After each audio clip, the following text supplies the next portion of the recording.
बिस्मिल्लाहिर्रहमानिर्रहीम। अस्सलाम वालेकुम व्यूअर्स। तो कैसे हैं आप? अल्हम्दुलिल्लाह मैं भी ठीक हूँ। और आज मैं आपके साथ शेयर करूँगी बेसन वाला फ्राई नान। तो आइए स्टार्ट करते हैं आलू और बेसन वाला फ्राई नान बनाना, जो कि आप घर में बहुत ही मज़े का और बहुत ही ईजी बना सकते हैं। तो स्टार्ट करते हैं। ये एक मैंने बर्तन लिया है और इसमें मैं डालूँगी 2 अदद आलू लिए हैं मैंने, जिनकी कि मैंने ये बारीक सी कटिंग कर ली है। घर में आप सफाई से हर चीज़ को धो के और अच्छे तरीके से काट के बना सकते हैं बाज़ार की चीज़ों की निस्बत। तो ये आलू मैंने इसमें डाल दिए हैं और साथ ही मैं इसमें डाल दूँगी प्याज भी मैंने एक लिया है, ज़्यादा नहीं ली है। प्याज डाल देते हैं और इसके साथ हम डालेंगे इसमें सब्ज़ मिर्च मैंने 2 ली हैं, जिनकी के बारीक कटिंग कर ली है। और साथ हम इसमें डालेंगे बेसन। मैं 2 नान फ्राई कर रही हूँ, तो बेसन हम डालेंगे इसमें तकरीबन 7 से 8 टेबलस्पून बेसन मैंने इसमें डाल दिया है। बहुत ही सिंपल तरीके से हम इसको बड़ी आसानी से और जल्दी से बना लेंगे।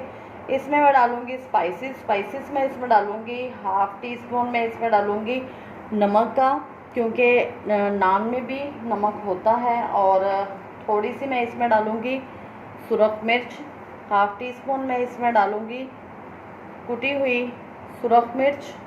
और मसाले जो हैं वो इसमें कोई भी नहीं जाएंगे सिवाय इसमें सूखा धनिया के।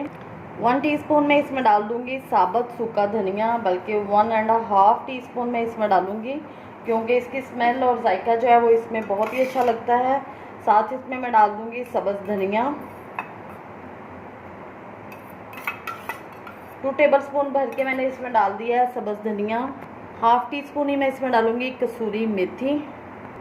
थोड़ी सी मैं डाल दूँगी इसमें अजवाइन, हाथ से मसल के अच्छी तरह। सारे मसाले इसमें डाल के हम इसको ज़रा अच्छी तरह से मिक्स कर लेंगे। और फिर क्योंकि आलू और प्याज भी ज़रा गीला था, तो फिर हमें पता चल जाएगा कि पानी की हमें कितनी ज़रूरत है।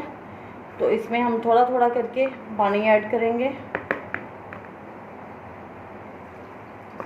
अगर बेसन भी कम होगा तो हम बेसन इसमें और डाल सकते हैं जी। तो नान फ्राई करने के लिए ये आलू और बेसन का मसाला जो है वो तैयार है। ये मैंने लिया है नान जो है वो बड़े साइज़ का है। तो इसके ऊपर हम सारा जो है वो इसका अमेज़ा लगा लेंगे अच्छी तरह से, इस तरह से इसको चपका लेंगे।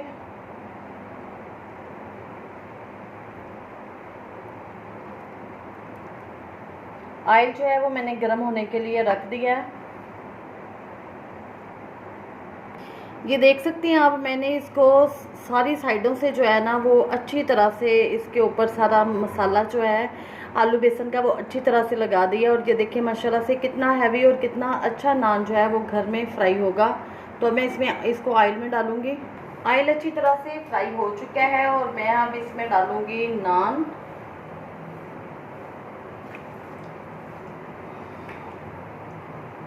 इसकी जिस साइड पे मैंने मसाला लगाया उस साइड को हमने नीचे कर दिया है। तो इसको हम मीडियम आंच पे जो है वो फ्राई करेंगे, आंच को तेज़ नहीं करेंगे जी। तो साइड हम इसकी करते हैं चेंज। और ये देखिए माशाल्लाह से कितना प्यारा कलर आया और कितना अच्छा फ्राई हुआ है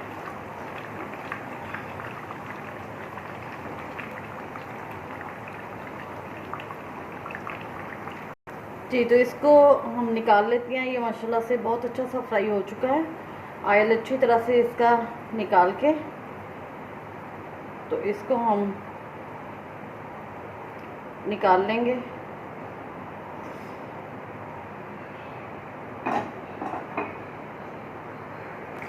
और साथ ही हमने डाल दिया दूसरा नान